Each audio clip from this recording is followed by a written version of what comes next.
Jesús por mí murió y la muerte venció. Hermanos amados, qué gusto estar con ustedes esta mañana de domingo. Y es la segunda vez en mi vida que predico en Morelia. Es la segunda vez. La primera vez fue en un evento con algunos líderes, me parece, un sábado. Pero es el primer domingo en mi vida que predico en Morelia. Y el que sea aquí para mí es un privilegio. Gracias. Gracias. Gracias, pastores. Creo que no debo decirles que sus pastores son gente valiosa y especial, ¿verdad? Y es fácil amarlos y yo siento un gran amor por ellos. Y obviamente nos conocimos un poco a través del pastor Roy. ¿Conocen al pastor Roy? Él y yo somos así como amiguis, ¿no? Hemos compartido muchos tiempos juntos y es un hombre, él y su esposa, increíblemente preciosos. De Dios. Y esta es una gran generación de pastores. Antier estábamos sentados, el pastor Juan Speaker, un servidor. El pastor Juan Speaker y yo también tenemos el privilegio de conocernos ya hace algunos años. Estábamos 3 generaciones en la misma mesa. Y de verdad lo vi y dije, es bello poder estar sentado y saber que hay alguien listo para tomar tu lugar. Cuando Dios escogió a Pedro en la barca, ¿recuerdan ustedes que dice la Biblia que vio 2 barcas? ¿Se acuerdan? No que había 2 barcas, sino que vio 2. Y se fue con una y dejó a la otra en la orilla. Significa que cuando Dios llama a alguien, ya escogió a su sucesor. Nada más que va a trabajar primero con uno en lo que llega el momento de llamar al otro. La siguiente generación es la generación que sus pastores representan para nosotros. Así que queremos darles lo mejor de lo que tenemos para que ellos sean mejores, mucho más grandes y lleguen más lejos de lo que nosotros hayamos podido llegar. Creo que esa es nuestra mejor herencia, dar todo lo que tenemos. Así que gracias a Dios por sus pastores. Me estoy poniendo emotivo. ¿Será la vejez? ¿Cuántos creen que tengo más de 50? Levanten la mano. Salgan del auditorio. No es cierto. Sí, tengo más de 50. 53 años. Acabo de cumplir 53 años. Mi esposa es de mi misma edad, 6 meses más grande solamente. Y por eso huyo. Pero les manda saludos mi esposa también. Y les mando saludos hoy en la mañana que estábamos platicando. ¿Les parece bien si entramos a la palabra de Dios y disfrutamos esta mañana? Dije que vamos a hablar de 2 temas. Se pueden quedar al segundo si les gusta. El primero se va a llamar un Dios invisible. El segundo es un Dios eterno. Y déjenme llevarlos de paseo conmigo a través de la Escritura. Abran la Biblia en el libro de Daniel, si son tan amables. Si son del Antiguo Testamento, abran su Biblia. Si son del Nuevo Testamento, prendan su Biblia. Aleluya. Y asegúrate de que si prendes tu Biblia, la Biblia todavía te siga prendiendo a ti. Que muchos ahora ya pueden prender una Biblia, pero la Biblia ya no los prende a ellos. Solo dije, se me ocurrió, el Espíritu Santo. Daniel capítulo 3.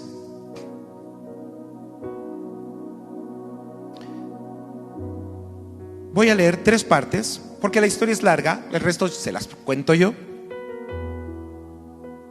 Comencemos en el versículo 1. El rey Nabucodonosor hizo una estatua de oro cuya altura era de 60 codos y su anchura de 6 codos.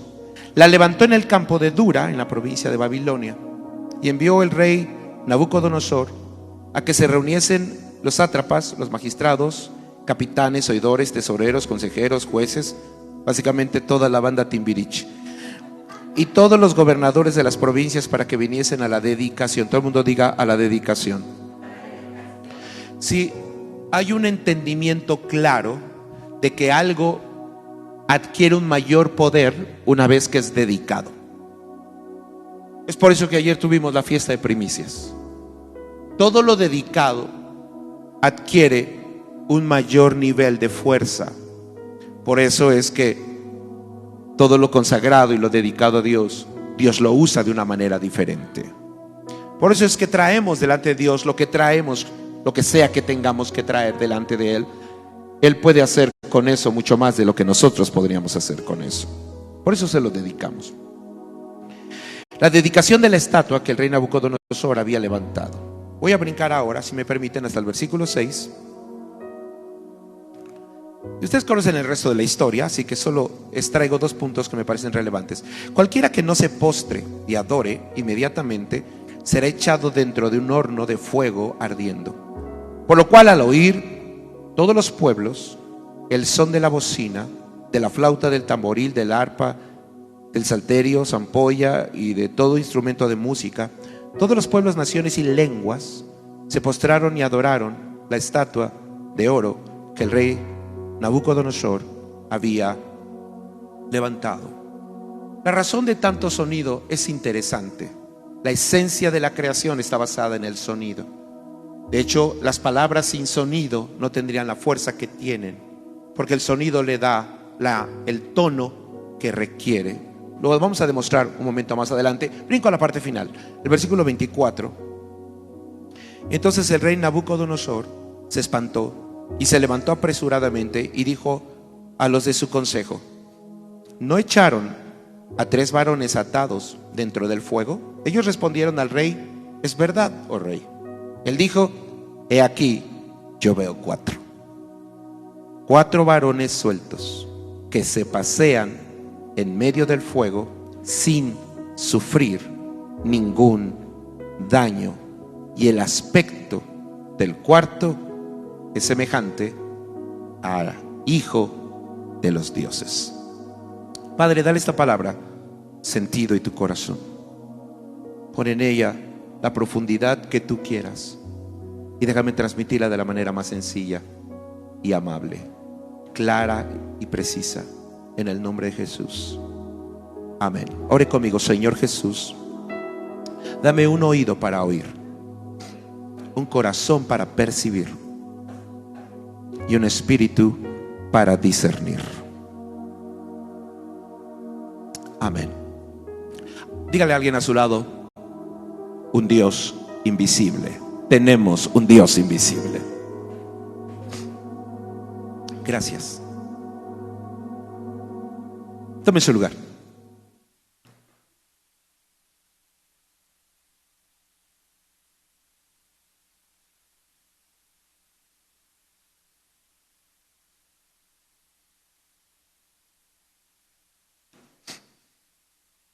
Nabucodonosor conquistó Nínive a la edad de los 17 años de edad. Nínive era una ciudad que se jactaba. Es una ciudad que tiene como raíz la arrogancia y el orgullo, en este caso, de ser inconquistable. Nabucodonosor la conquista a los 17 años de edad. Y de hecho, veremos también en otra parte de la historia a Nínive en aquel tiempo del profeta Jonás, ¿recuerdan? En el que esta misma arrogancia los lleva por un camino de depravación y lejos de lo recto. Entonces, Nínive se jactaba de ser inconquistable. Nabucodonosor la conquista a los 17 años. Para los 25 años de edad, Nabucodonosor es el hombre más poderoso del planeta Tierra. No es muy saludable mucho poder muy joven, porque el riesgo de tener mucho poder muy joven en Nabucodonosor generó y desarrolló. Esta es la razón por la cual debemos ser humildes aún en las victorias. Casi todos los ataques del diablo vienen después de una victoria, no de una derrota. Casi siempre después de una derrota tendemos a oír más a Dios, y después de una derrota tendemos a oír menos a Dios. De una victoria. Porque el hombre se confía más y porque hay un ego que crece de manera natural. Nos sentimos que podemos más, que sabemos más o que tenemos más en la vida. Y esta manera de vernos en una esfera de poder tan amplia como para dominar el mundo conocido convirtió a Nabucodonosor en egomaníaco, narcisista, cuyo centro del universo era él.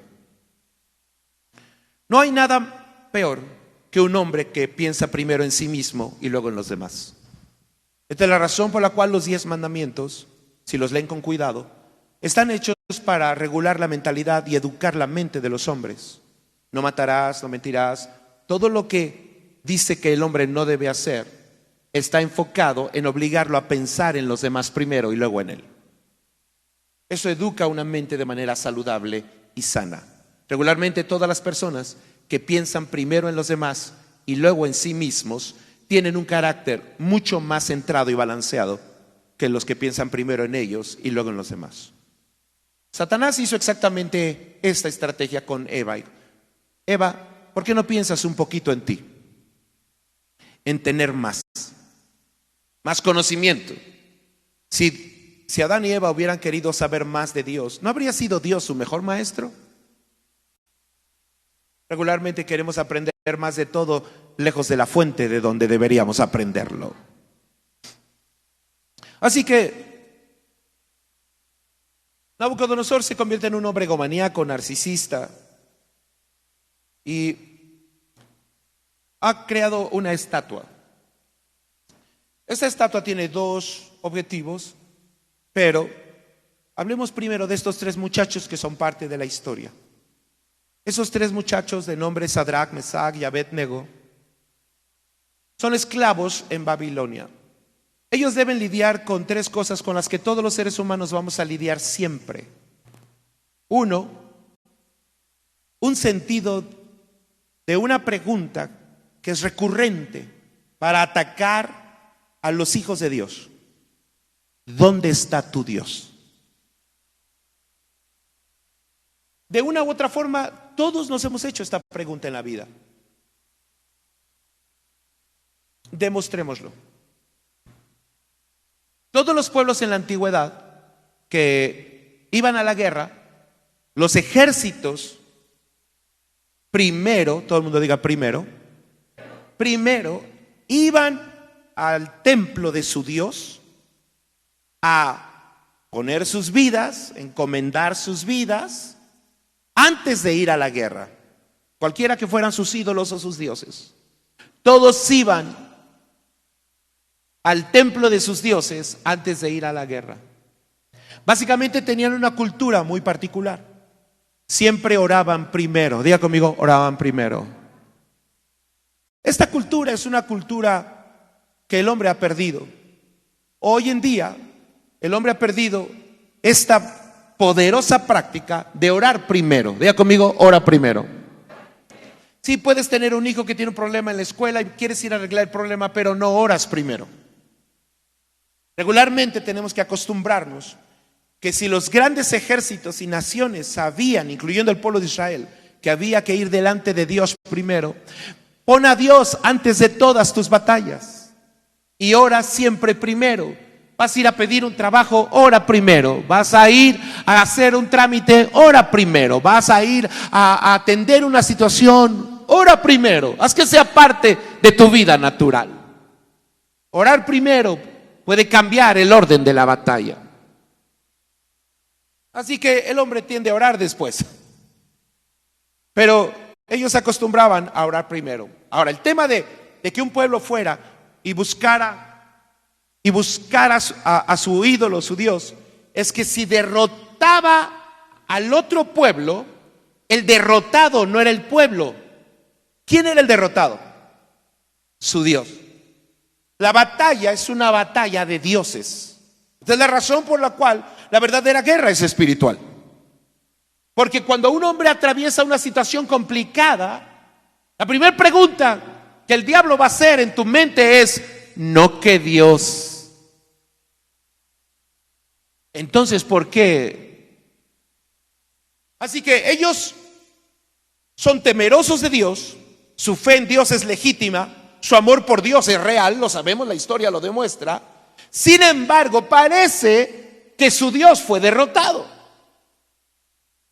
Todos vamos a pasar un momento de la historia en el que alguien, y en este caso la estatua sirve para recordarnos estas cosas. Número uno, que a veces pareciera que Dios no está. Pareciera que Dios no llegó a tiempo. Pareciera que Dios no hizo algo al respecto. Y el diablo va a aprovechar eso para tratar de decirte: ¿dónde está tu Dios? Así que es la primera cosa con la que tienen que lidiar ellos. El pensar que Dios no los libró de la conquista de Babilonia. La fe no niega la realidad, pero no se sujeta a ella. De hecho, la fe necesita no negar la realidad, porque la fe que niega la realidad se convierte en fanatismo. Así que la fe necesita encarar la realidad, pero no sujetarse a la realidad que encara. Estos hombres parece que han perdido una batalla de dioses. Parece que nuestro Dios no nos escuchó en esta ocasión. Nuestro Dios no nos oyó. Hermanos amados, Dios siempre responde. A veces dice el sí, a veces dice no, pero siempre responde.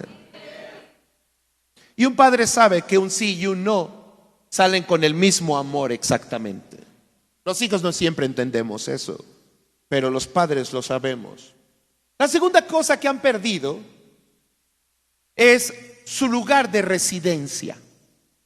Han sido arrebatados de sus casas, arrancados de sus terrenos, de sus herencias, de sus lugares. Y ahora su futuro es incierto y su destino no es claro. La segunda cosa que el diablo va a tratar de empujar siempre en un hombre es una incertidumbre constante acerca del futuro y un sentido de confusión con respecto a su destino. Así que también su lugar les es quitado. No solo tienen que lidiar con eso, también tienen que lidiar con un detalle todavía más complicado. Han sido castrados, porque los esclavos eran castrados para que no se pudieran reproducir. Solamente eran conservados sin castrarse los bebés esclavos, porque un bebé no tiene recuerdos ni memoria, pero un adulto esclavo tiene memoria de la libertad en la que vivió un tiempo. Es que la razón por la cual tienen que ser castrados es porque si estos hombres con memoria de libertad tienen hijos, pueden transmitir la memoria de la libertad y la semilla de la libertad y el hambre de libertad en una generación. Pero si estos bebés crecen sin memoria de libertad, los hijos que nazcan de ellos tampoco la tendrán. Esta es la razón por la cual es tan poderoso traer un niño a la iglesia. Porque cuando tú traes a tus hijos a la iglesia, tú que fuiste de los primeros en llegar a Cristo, tú viviste lo que era pasar de la esclavitud a la libertad. Tus hijos ya no van a vivir ese proceso. Tus hijos deben nacer sin memoria de esclavitud. Así que cuando tú traes un niño a la iglesia, es la razón por la cual el ministerio de niños es tan valioso y tan importante, porque cuando un niño crece oyendo todo lo puedo en Cristo que me fortalece, yo estaré contigo todos los días hasta el fin del mundo. Jehová es mi pastor y nada me faltará. Crecen sin memoria de esclavitud. Así que traigan a sus hijos a la iglesia, porque es mejor que tengan memoria de libertad a que tengan memoria de esclavitud. Así que ellos son castrados. Su potencial, diga conmigo, su potencial es quitado. Ahora tenemos un hombre que camina en la tierra con tres características. Uno, enfrentando problemas donde dice: parece que Dios no me está oyendo a mí, parece que Dios no está conmigo como está con otros que veo en la iglesia que está, pero pareciera que no está conmigo tan presente, y no sé qué va a ser de mi mañana, y no sé qué va a ser de mi destino, pero además mi potencial parece que está frenado y limitado. Esta es la razón por la cual la esclavitud es tan peligrosa. Ahora hay una estatua puesta en ese lugar. La estatua es puesta para infundir terror, temor y recordarle estas tres cosas a la gente que los haya, que la vea. Sumado a dos cosas más. Diga conmigo: el miedo. Una vez más, el miedo necesita un sujeto y un objeto para mantener el interior del ser humano cautivo. Si le quitas al miedo el sujeto o el objeto, entonces el miedo desaparecería. Demostrémoslo. Imagínate que te encuentras con un hombre en la calle que te quiere asaltar con una pistola. Tienes un objeto. ¿Cuál es el objeto? La pistola. Y tienes un sujeto que es el ladrón. Si tú los pones juntos, puede provocarte temor. Pero si le quitas el sujeto y solo ves la pistola, ¿tienes el mismo miedo? Si le quitas la pistola y solo tienes a la persona, ¿tienes el mismo temor? No, el temor necesita un sujeto y un objeto para complementar su fuerza, para mantenernos oprimidos. Así que Nabucodonosor es el sujeto y ahora necesita un objeto. Construye la estatua de oro y la erige para que exista un objeto que pueda generar el miedo y el temor. Y luego añade algo que es vital para nosotros y es la razón por la cual nuestra alabanza y adoración es tan importante. Dice, cuando oigan el sonido, todo el mundo diga el sonido, lo más fuerte que pueda, lo más fuerte que pueda. El problema del sonido es que fue creado con un objeto, con un asunto interesante. Tiene dos razones el sonido, tiene dos razones de su existencia. Uno de ellos, quien controla el sonido de una batalla, tiende a definir cómo terminará la guerra. Regularmente el barullo o el bullicio de una batalla tiende a tener más poder que la batalla misma. Lo sabemos por partes de la Escritura, como en el sitio de Samaria, donde la Biblia dice Dios hizo oír un rumor que terminó provocando que se mataran entre sí. Así que quien controla el sonido, diga conmigo el sonido, quien controla el sonido de las batallas tiende a regular cómo va a acabar esa guerra. Es por eso que hay una batalla en la mente de los hombres cuando oigan el sonido. Y esa es la razón por la cual Dios le dio a la iglesia un sonido particular, que es la alabanza y la adoración. La idea de este sonido en particular es justamente provocar de manera inversa el mismo objetivo. Demostrémoslo. Cuando un ejército tenía que encontrarse con otro ejército de un tamaño más grande, el rey David siempre lideró un ejército más pequeño que sus enemigos.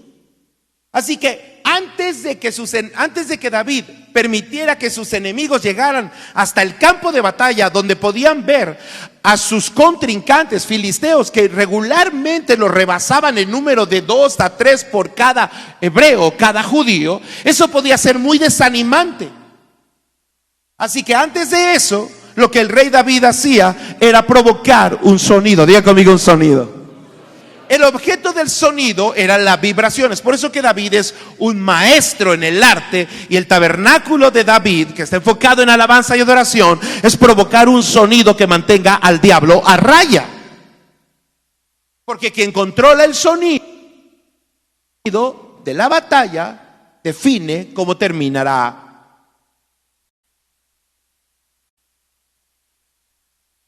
Así que David los ponía a marchar como locos. El sonido se convierte en vibración, es un asunto de física, se convierte en vibración. La vibración era lo que utilizaban, porque no había drones ni nada para poder ver de qué tamaño era el otro ejército. Así que cada ejército tenía personas encargadas de medir el tamaño del ejército contrario por la vibración de la tierra. Así que David les decía, y esta es la razón por la cual danzamos. Esta es la razón por la cual un pueblo debe regocijarse delante de Dios. Porque mientras ellos están marchando en el tabernáculo, David lo tradujo como danza. Así que danzamos. La vibración hacía que los enemigos dijeran: esos cuates son demasiados, mejor no nos metemos a la guerra. La idea de la alabanza no es pelear, es desanimar a nuestros enemigos a acercarse al campo de batalla.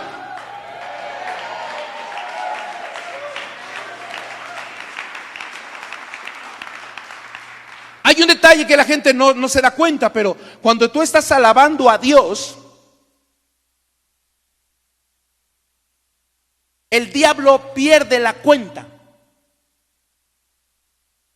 Ya no sabe cuántos son.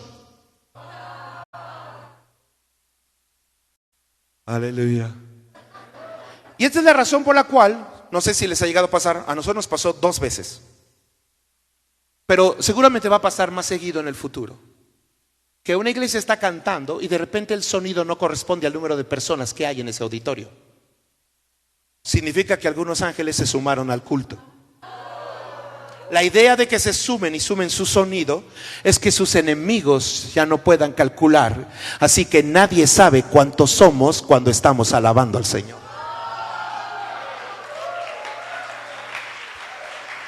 Ahora, ¿por qué es importante este cálculo? Es importante porque el concepto satánico basa su poder en los números. Me llamo Legión porque somos muchos. Jesús dijo: nosotros somos el Padre, el Hijo y el Espíritu Santo. Somos uno. Hay más poder en ser uno que en ser muchos. Por eso la unidad es más poderosa. Por eso Dios puede salvar con pocos o con muchos. Por eso donde están 2 o 3 congregados en su nombre, ahí está Él en medio de ellos. Así que una razón por la cual tú te subes a tu carro y pones la alabanza y tú te pones a cantar, porque si dejas que Marcus Witt se haga cargo de toda la alabanza,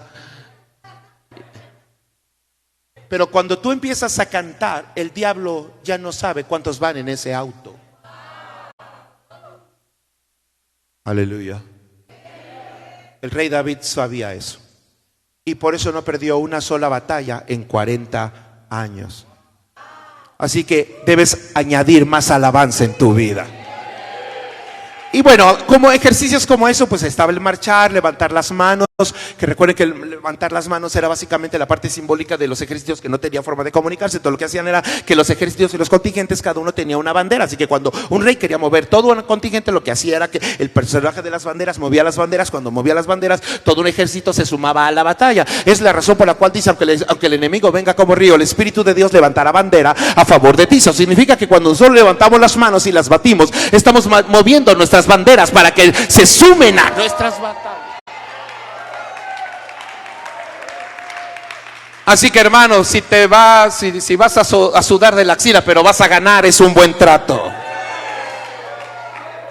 Y en fin, hay muchas otras cosas, pero ese es un tema para otro día. El tema del sonido ahora tiene que ver con el sentido de la reproducción y la identificación de un ser humano. Recuerden ustedes que los seres humanos tenemos 3 cosas que son únicas en nuestra vida que nadie más tiene. Tenemos un iris distinto, una huella digital única y un timbre de voz único. Eso significa que a cada ser humano Dios le ha dado un sueño particular, una marca que dejar en la tierra y un mensaje que dar. ¿De acuerdo? Pero dentro del tema del sonido, la razón por la cual Dios nos dio un sonido a la iglesia, el sonido de la alabanza, ya casi termino la introducción para entrar con lo de los 3 muchachos, ¿no? Porque si no, ¿a qué hora nos vamos? Pero ¿han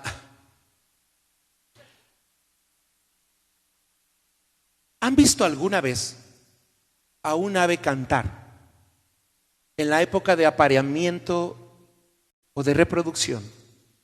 Cantar y ver a un toro suspirar. No, ¿verdad? ¿Por qué? ¿Por qué? ¿Por qué ningún toro va a responder cuando un ave está cantando? Porque no son de la misma.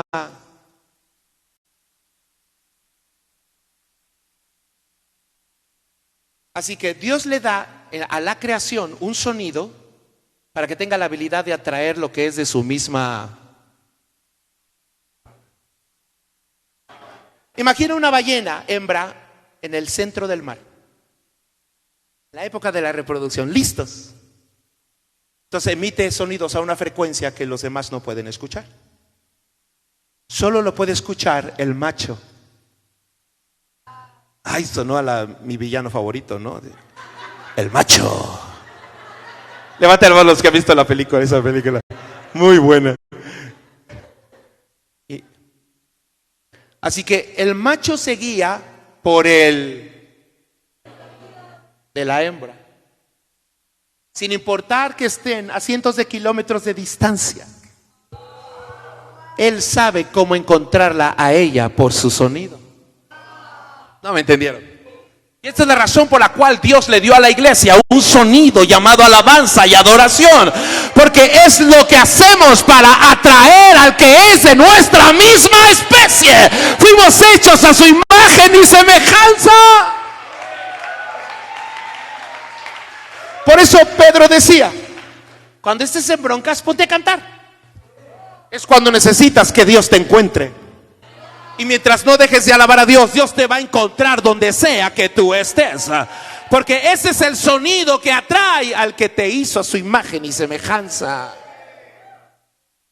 Pero en el reino animal, perdón por la comparación, en el reino animal, cuando un animal está herido o viejo, emite un sonido de queja. Esto les va a doler, pero les va a servir. El problema del sonido de queja, en contraste con el sonido de alabanza, es que el sonido de queja no atrae al que es de tu misma especie, sino a tus depredadores más cercanos. ¿Cuántos quieren dejar de quejarse? La queja es el sonido que usan tus enemigos para identificar si eres vulnerable. Entonces lo único que hace es provocar que te quejes. Podemos demostrarlo de muchas maneras, ¿no? La queja frena el avance de un ser humano. Lo vemos en el libro de Números. El pueblo se quejó. Números capítulo 11, versículo 1. El pueblo se quejó. Y luego el Números 12:1 dice, y el liderazgo se quejó también. Así que clase de líder es rápida. Cuando el pueblo se queja, la idea del liderazgo es cambiar ese tono. Porque si solo tomamos la queja y la amplificamos, el pueblo se frenó por 7 días. ¿Se acuerdan? Así que bueno, déjenme terminar con esa parte, solo para que sepan que alabar a Dios no es poca cosa en esta tierra. Quien controla el sonido de tu batalla. Es por eso que se tomaba, la Biblia dice, unges mi cabeza con aceite. Porque cuando se metía un animal que zumbaba en el oído de una oveja, la oveja se volvía loca. Hay ideas, hay pensamientos, hay recuerdos que pueden convertirse en un zumbido día y noche en nuestra cabeza, hasta robarnos el sueño, la paz, la tranquilidad, y está ahí. Cuando un pastor veía que una oveja se veía porque su cabeza se movía como loca y las ovejas tendían a matarse, golpeaban su cabeza contra una piedra o con algo, y entonces ese zumbido pero el pastor agarraba a la oveja de la cabeza y le ponía aceite, y el aceite neutralizaba todo el zumbido. Quien controla el sonido de la batalla define cómo terminará la guerra. Así que asegúrate que tu sonido sea siempre de alabanza y nunca de queja. Amén. Denle una ofrenda de palmas al Señor.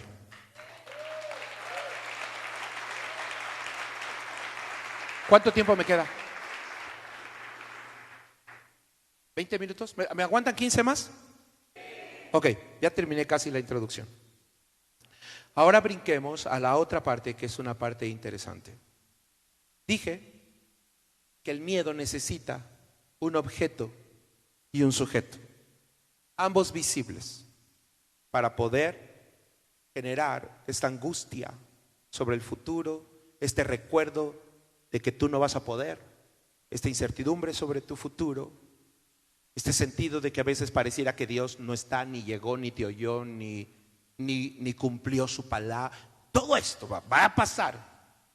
Todo esto va a suceder. Le está pasando a 3 justos. ¿De acuerdo? Muy bien. Lo cual nos lleva ahora a un siguiente punto que me parece increíblemente bello.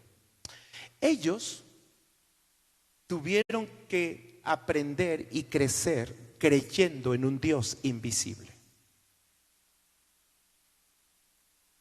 Babilonia tiene dioses, ídolos,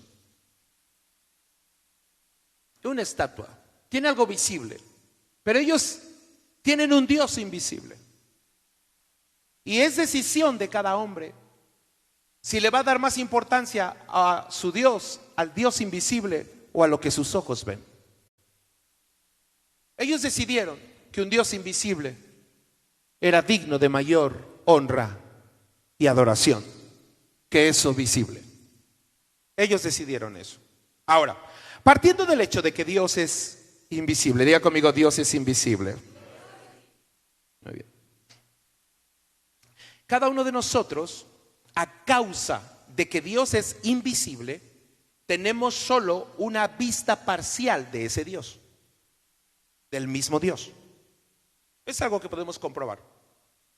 Cada uno de nosotros tenemos una vista parcial de nuestro Dios, porque nuestro Dios es invisible. Así que lo único que conocemos de Dios está basado en la manera en la que lo vimos obrar en nuestras vidas. Y esa es la parte que conocemos de Dios. Yo fui sanado de una enfermedad incurable a los 13 años. Así que conozco un Dios de milagros.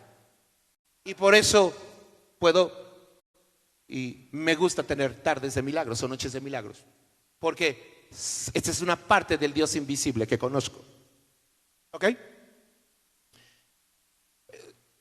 Cada uno de los hombres que han amado a Dios y conocido a Dios han tenido una perspectiva de Dios parcial, del mismo Dios, pero solo una parte. Aguas, porque esta es una de las cosas que el diablo utiliza para crear confusión. Si tú si sentaras en una mesa a Moisés, a Josué, a Jeremías, a José, al copero, a Sansón, y les dijeras, digan cómo es Dios, cada uno diría algo diferente. Moisés diría, Dios es fuego. Sansón diría, Dios no es fuego, es fuerza. ¿No? Jeremías diría, Dios es una vara de almendro. Y así.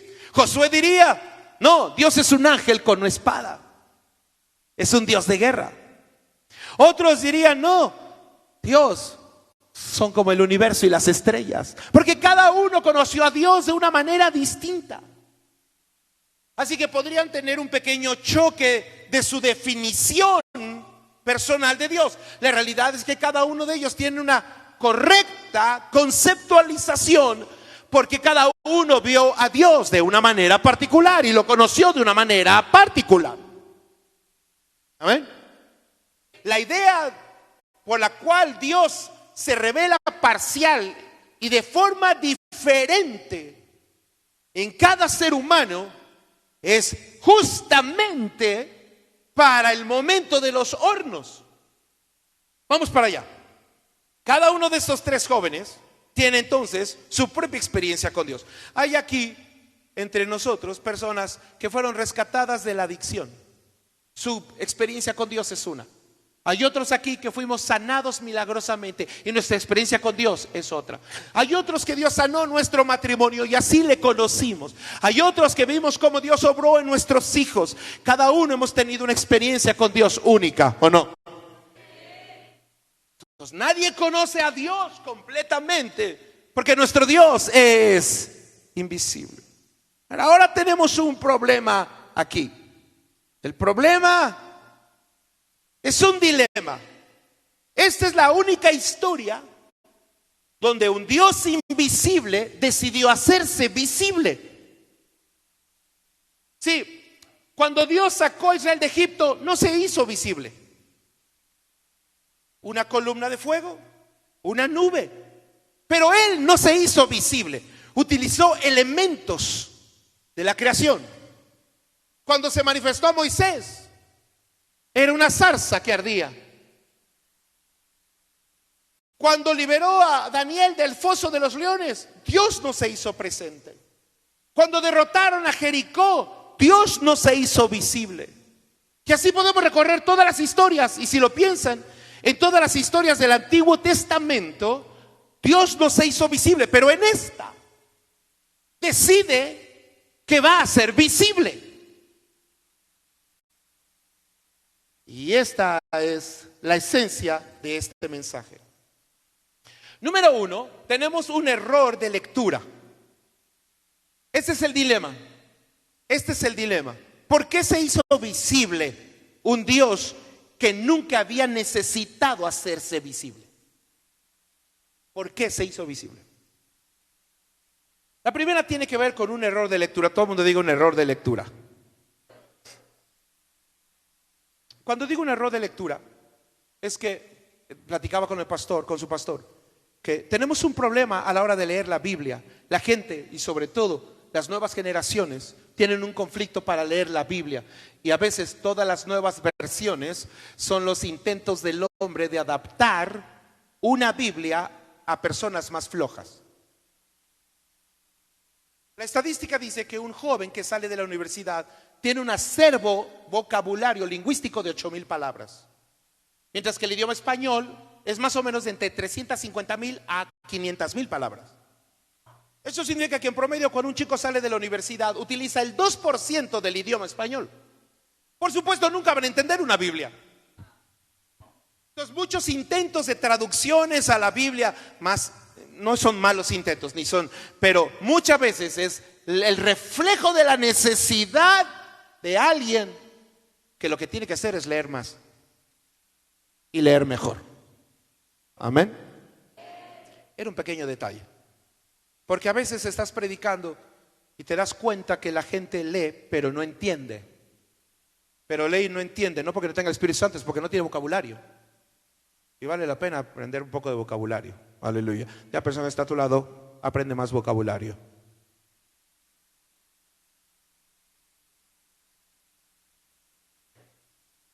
El segundo dilema es este. Dios decidió aparecerse en el horno.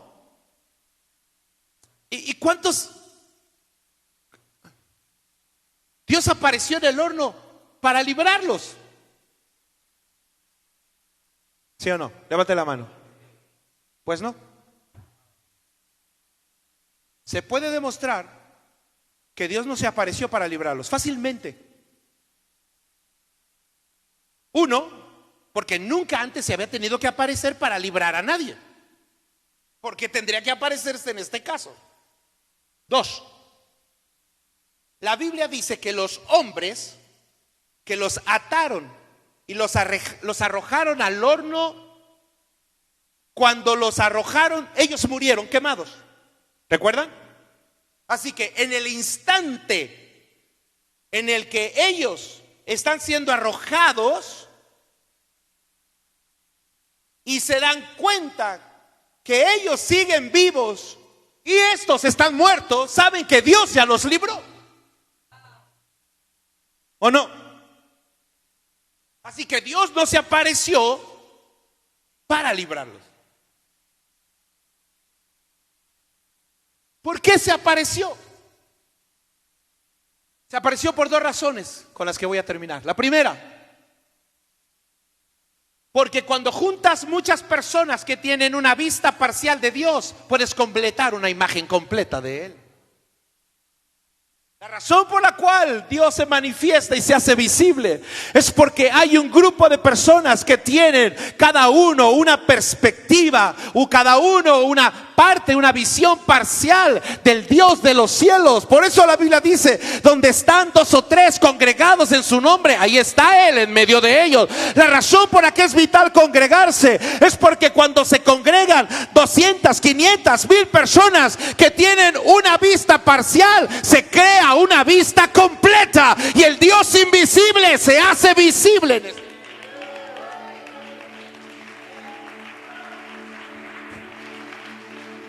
Esta es la razón por la cual Dios tiene tantas historias tan diferentes en una casa, para que quien sea que entre pueda ver a Dios.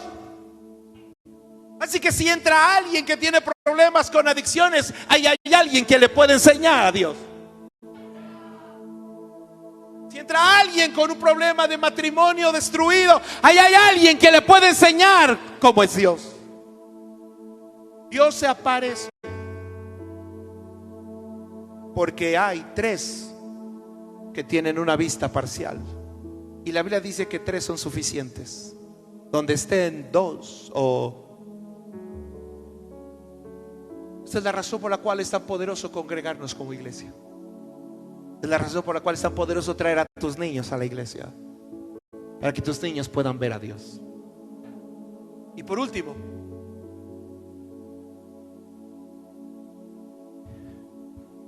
la Biblia no dice que ellos vieron a la 4ª persona. La Biblia dice que fue Nabucodonosor el que la vio. Si hay un instante de esta historia en el que la mirada de ese 4.º hombre y la de Nabucodonosor se cruzaron. Y Nabucodonosor tuvo miedo, porque ahora hay un sujeto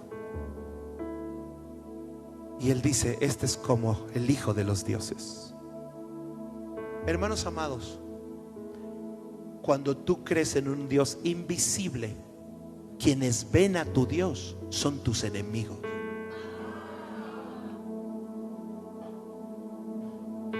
Ellos no necesitaban ver a Dios.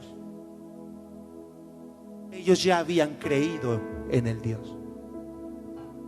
Y cuando vieron que los fortachones los cargaban y los acercaban, y oyeron los alaridos mientras los empujaban al horno, y ellos morían quemados vivos, y ellos dijeron: Dios ya nos libró. Así que la presencia visible de Dios no era para que ellos lo vieran. Nosotros ya no necesitamos ver a Dios. Nosotros necesitamos adorar a Dios, a un Dios invisible. Porque mientras tú adoras a un Dios invisible, lo que haces es que tus enemigos tengan un Dios visible.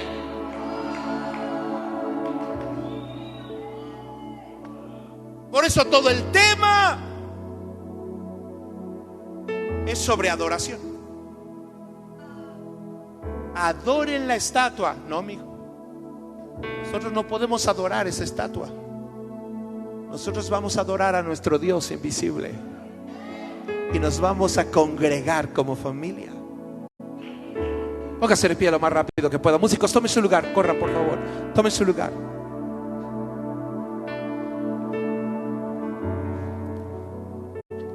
Muchos estamos demasiado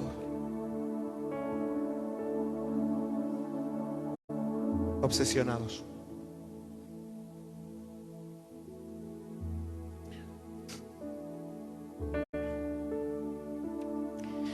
Miren, esta historia tiene una parte que vale la pena ahondar. ¿Me regalan un minuto? Imagina que trabajas en una empresa y tu jefe te odia, ¿no? Y tu jefe hace todo para que te despidan, pero no te pueden despedir. Lo intenta una y otra vez y no te pueden correr. Ok, ya lograste no perder tu trabajo, pero ese jefe que no te quiere sigue siendo tu jefe. ¿Ya me entendieron? O sea, el aire y la tensión en el aire va a seguir presente. Cuando estos 3 salieron del horno, Nabucodonosor iba a seguir siendo Nabucodonosor. Y por eso Dios se hizo visible. para decirle a Nabucodonosor: estos.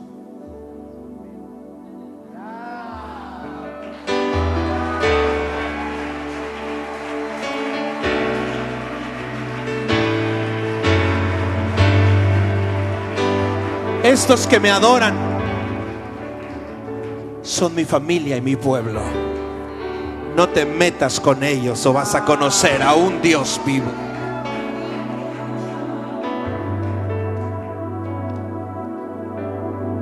Todo porque 3 hombres decidieron que adorarían a Dios, aunque su mundo visual les dijera: no puedes, no tienes, no sabes qué será de tu futuro. Y pareciera que Dios no está. Dios está.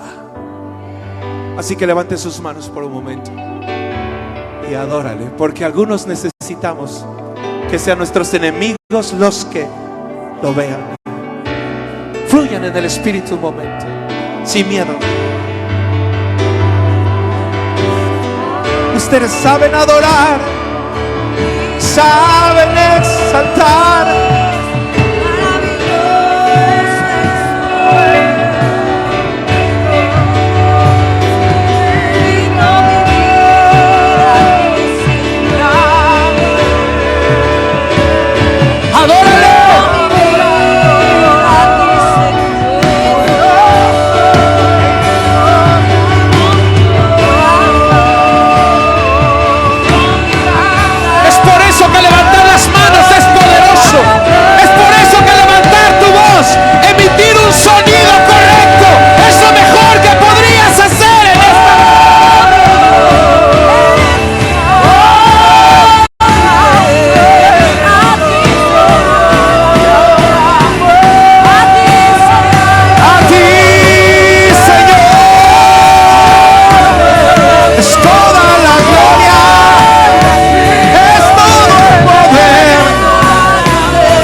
Míreme, el rey David sabía, y por eso dijo: mejor es un día en tus atrios, mejor es un día alabándote, mejor es estar en la casa del Señor alabándote. No estoy perdiendo el tiempo, no es tiempo desperdiciado. Mientras tú estás cantando aquí, tus enemigos están viendo algo. Mientras tú estás adorando aquí, el sonido de la batalla está siendo controlado por el Espíritu que está dentro de ti. Así que eso me hace tener ganas de alabar y ganas de cantar